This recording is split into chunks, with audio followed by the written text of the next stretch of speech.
प्रदेश में लगातार कोरोना का आंकड़ा बढ़ता जा रहा है। आज रिकॉर्ड तोड़ 2173 नए कोरोना पॉजिटिव केस सामने आए, जिनमें से सर्वाधिक जयपुर से 408 मामले थे।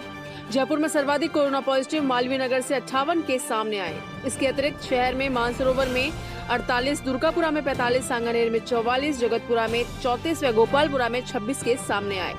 आज कोरोना से 15 लोगों की मौत हो गई। इसके साथ ही प्रदेश में मृतकों का आंकड़ा 1486 पहुंच गया। बाबरी विध्वंस केस में सीबीआई कोर्ट ने सभी 32 आरोपियों को 28 साल बाद बरी करार दिया है। जज एस के यादव ने कहा है कि विवादित ढांचा गिराने की घटना पूर्व नियोजित नहीं थी, यह घटना अचानक हुई थी। इसके साथ ही कोर्ट ने अपने फैसले में कहा कि सिर्फ तस्वीरों से कुछ साबित नहीं होता है। इस मामले में सबूतों के साथ छेड़छाड़ की गई। फोटो, वीडियो, फोटोकॉपी को जिस तरह से साबित किया गया वह साक्ष्य में ग्राह्य नहीं है।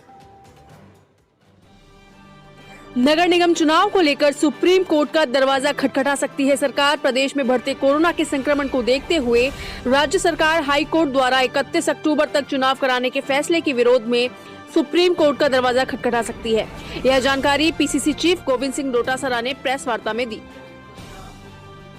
देखिए, कोरोना संक्रमण फैल रहा है और विशेषकर उन शहरों में ज़्यादा है जहां पर नगर निगम के चुनाव होने हैं। ऐसी परिस्थिति में हमारी सरकार ने ये निर्णय लिया कि हम सुप्रीम कोर्ट में जाएंगे, क्योंकि चुनाव से ज़्यादा ज़रूरी राज्य के, प्रदेश के लोगों की जान बचाना है। लेकिन आज की तारीख में जो मौजूदा राजस्थान माननीय उच्च न्यायालय का जो डीबी का फैसला है, उसके हिसाब से हम तैयार हैं। अगर चुनाव होते हैं, सुप्रीम कोर्ट में सरकार को कोई रिलीफ नहीं मिलती है, तो मैं समझता हूँ चुनाव होंगे, इसमें कोई दो राय नहीं हो सकती। इसके लिए भारतीय जनता पार्टी के तमाम नेता भी इस बात को लेकर के चिंतित हैं कि अगर चुनाव हुए तो कोरोना संक्रमण होगा। तो हम सब लोग उनसे भी बात कर रहे हैं, एक आम सहमति बन करके अगर हम माननीय सुप्रीम कोर्ट में जाएं और अगर कोई रिलीफ मिलती है तो इस कोरोना संक्रमण में चुनाव टाला जा सकता है।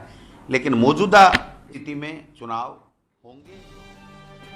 उत्तर प्रदेश के हाथरस में हुए गैंग रेप के आक्रोश में पीड़ित को न्याय दिलाने की मांग को लेकर वाल्मीकि समाज ने जमकर नारेबाजी करते हुए कैंडल मार्च निकाला।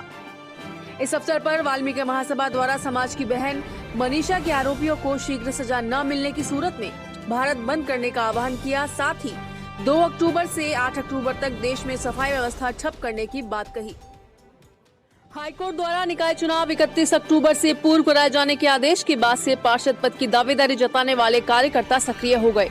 इसी क्रम में वार्ड 26 के कांग्रेस प्रत्याशी के लिए दावेदारी पेश करने वाले राजकुमार शर्मा ने जनता की समस्या को ध्यान में रखते हुए विधायक प्रताप सिंह खाचरियावास के निर्देशन पर वार्ड 26 के बगड़िया भवन, सुभाष मार्ग, रमेश मार्ग पर बरसात की वजह से जो गड्ढे सड़क पर हो गए थे, उनके पैच पर का कार्य प्रारंभ करवाया।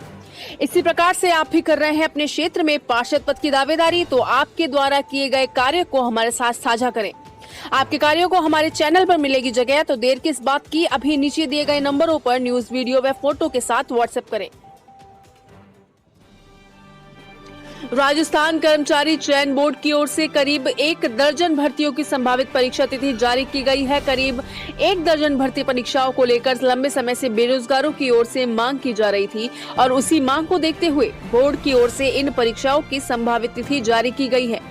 सबसे बड़ी भर्ती पटवारी भर्ती परीक्षा के लिए बोर्ड की ओर से 10 जनवरी 2021 से 24 जनवरी 2021 तक का समय निर्धारित किया गया है।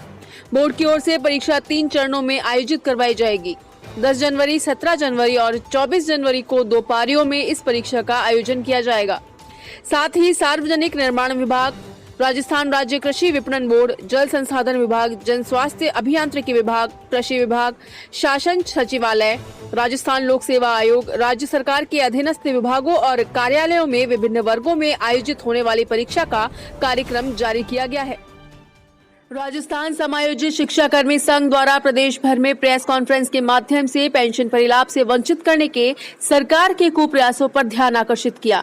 पत्रकारों को संबोधित करते हुए जिला अध्यक्ष ईश्वर सिंह शेखावत ने बताया कि उच्चतम न्यायालय के निर्णय की अनुपालना में राज्य सरकार द्वारा पेंशन आदेश जारी नहीं करने तथा इसे निलंबित करने के कुप्रयासों पर पनपे आक्रोश तथा सरकार के उक्त कार्मिकों के प्रति असंवैधानिक व प्राकृतिक न्याय की अवधारणा से वंचित करने की नीति को उजागर करने के लिए संघ के प्रांतीय आह्वान पर प्रदेश के सभी जिलों में प्रेस कॉन्फ्रेंस आयोजित की गई। सरकार द्वारा वर्ष 2018 में अपने चुनावी घोषणा पत्र में राजस्थान समायोजित शिक्षा कर्मी संघ की समस्याओं का शीघ्र निस्तारण करने की बात कही थी, परंतु लगता है मानो सरकार अपने घोषणा पत्र में किए गए वादों को भूल गई।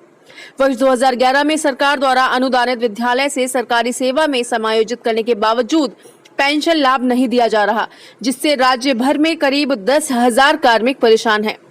गौरतलब है कि बड़ी मात्रा में कार्मिकों का पीएफ पैसा राजकोष में जमा के बावजूद पेंशन से वंचित रखा जा रहा है।